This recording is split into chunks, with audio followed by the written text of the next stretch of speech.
Our team coverage now continues with voter reaction here in our area. Western Mass News reporter Wesley Days heard from some people headed to the ballot box in November to see how this latest shakeup in the presidential race will impact their decision. He's live for us in studio with more on what people are saying. Wesley, it seems some voters aren't moved by this. No, they aren't. From what they tell us, our focus shouldn't be on family convictions, shouldn't outweigh current concerns on how our country is being run.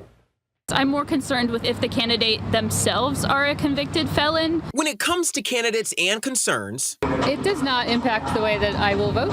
they tell us some need to course correct where our frustrations for the future of our democracy lie. It may not mean much to these two voters, but political expert Tony Signoli tells Western Mass News it could make a move in the presidential election. In a statement, Signoli compares this conviction to the hush money case conviction of Hunter's father's biggest rival. Signoli says, quote, the sentencing for both President Trump and Hunter Biden's respective guilty verdicts will be the greatest focus for the public and politically for voters. What penalty they both receive will be scrutinized by the electorate carefully. Now, those careful considerations of these candidates can't be curtailed simply by the court. And what are the big three things that are at the top of your list when it comes to this upcoming election?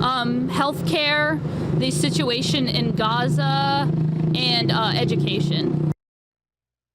Well, Signoli adds Biden shouldn't pardon his son. Not only would it not make sense legally, politically, it could also be poison. Now, tonight at 6, from perspective to pistols, we're taking a deeper dive into gun purchasing processes that became the focus in this case and how it could play out here in the Bay State. Reporting live in studio, Wesley Days, Western Mass News.